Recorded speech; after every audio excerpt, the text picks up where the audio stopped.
Hello বন্ধুরা, welcome to our YouTube channel officially updates. তো আজকে আরও একটি ঐক্যশ্রী স্কলারশিপ রিলেটেড সম্পর্কিত নতুন ভিডিও তোমাদের সকলের সঙ্গে উপস্থিত হলাম।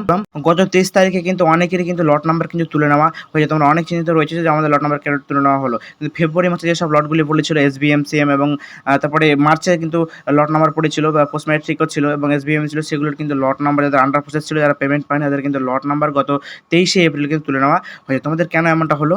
তো যেটা আমার পার্সোনালি মনে হচ্ছে যে তোমাদের কিন্তু ফাইল কিন্তু জেনারেট করা হয়েছিল এবং পেমেন্ট কিন্তু অনেক ডিলে হচ্ছিলো, যার পেমেন্ট কিন্তু তোমাদের করা হচ্ছিল না। তো সেই কারণে আমার মনে হয় তোমাদের কিন্তু লট নাম্বার তুলে নেওয়া হয়েছে, যেহেতু এখন ইলেকশনের সময় সেই পেমেন্টের কাজ কিন্তু হচ্ছে না এবং তোমাদের ফাইল জেনারেট করা অনেক দিন হয়ে গেল, কিন্তু তার পেমেন্ট কিন্তু তোমরা পাচ্ছ না। তো মেনলি যেটা তোমাদের লট জেনারেট করার পরে তোমাদের মেনলি যেটা লাগে সেটা হচ্ছে 15 থেকে কিন্তু 20 দিন লাগে, যার মধ্যে কিন্তু পেমেন্ট কিন্তু চলে আসে। কিন্তু এবার কিন্তু অনেকটা তোমাদের ডিলে হয়ে গেলো, কিন্তু পেমেন্ট কিন্তু দিল না। তো সেই কারণে কিন্তু হয়তো তোমাদের লট নাম্বার কিন্তু তুলে নেওয়া হয়েছে। তো এই বিষয় নিয়ে আমি WBMDFC তথা ম্যানেজিং ডাইরেক্টরকে কিন্তু মেল করেছিলাম। তার মেল কি সেটা তোমরা স্ক্রিনে দেখতে পাচ্ছ। তো আমার এক ক্যান্ডিডেটের মেল করেছিলাম, তো সেখানেই স্যার রিপ্লাই করেছেন, কারণ তার লট নাম্বার কিন্তু 23শে ফেব্রুয়ারি পড়েছিল, যেটা এসবিএম সিম অ্যাপ্লিকেশন ছিল। তারও লট নাম্বার কিন্তু গত 23শে এপ্রিল, যে অনেক সবারই প্রায় লট যে তুলে নিয়েছে সেদিনও কিন্তু এর লটটা তুলে নিয়েছে। তো আমি স্যারকে এই বিষয়ে মেল করেছিলাম। তো স্যার কি বলেছেন? স্যার বলেছেন যে your application has been approved all levels and lot has also generated payment file number. তথা এখানে পেমেন্ট নাম্বারটা দিয়েছে এবং আমি সেটা একটু ব্লার করে দিয়েছি।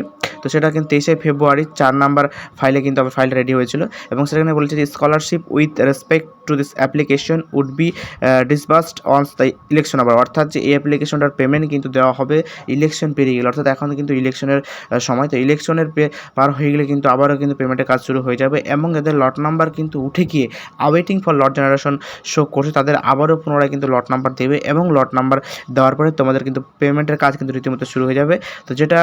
তো তোমরা বলতে পারো তাহলে আমরা পেমেন্ট কবে পাবো? অনেক কিন্তু অপেক্ষা করলাম এবং কিন্তু আমাদের লট নাম্বার কবে পড়বে, যেহেতু লট নাম্বার তুলে নিয়েছে, যাদের কিন্তু আন্ডার প্রসেস শো করছিলো এবং লট নাম্বার সেটা উঠে কিন্তু awaiting for lot generation show করছে। তো তোমাদের লট নাম্বার কবে দেবে এবং তোমাদের পেমেন্ট কিন্তু কবে হবে আনুমানিক। তো যেটা আমরা বলতে পারি যে তোমার ভোট ইলেকশন কিন্তু পেরিয়ে যাবে এবং আনুমানিক যদি ধরা যেতে পারে জুন মাসের নেক্সট উইক থেকে নাগাদ কিন্তু হয়তো কাজ কিন্তু আগের মতো শুরু হতে পারে, স্বাভাবিক অবস্থা চলে আসতে পারে।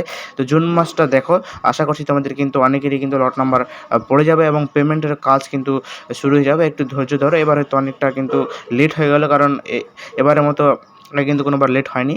তাই একটু অসুবিধা হচ্ছে তোমাদের পেমেন্টের কাজ। হয়তো যারা অনেকে রয়েছে যারা স্কলারশিপের টাকায় পড়াশোনা করো এবং টিউশন ফিস, কলেজ ফিস বা স্টেজ ফিস, ঠিক আছে, বাকি রয়েছে। তো তোমাদের ঘাবড়ানোর কোনো বিষয় নেই। জুন মাসটা দেখো, আশা করছি তোমাদের অনেকের সমস্যার সমাধান হয়ে যাবে এবং এটাই ছিল একটা তোমাদের গুরুত্বপূর্ণ একটা আপডেট। তো যদি ভিডিওটি ভালো লাগে তো অবশ্যই ভিডিওটি লাইক করো এবং আমাদের চ্যানেলটিকে সাবস্ক্রাইব করো অফিসিয়ালি আপডেটটিকে, এবং বন্ধুদের মাঝে ভিডিওটি শেয়ার করো যাতে তোমার সাথে তোমার বন্ধুরা কিন্তু জানতে পারে। তো আজকে এখানেই শেষ করছি।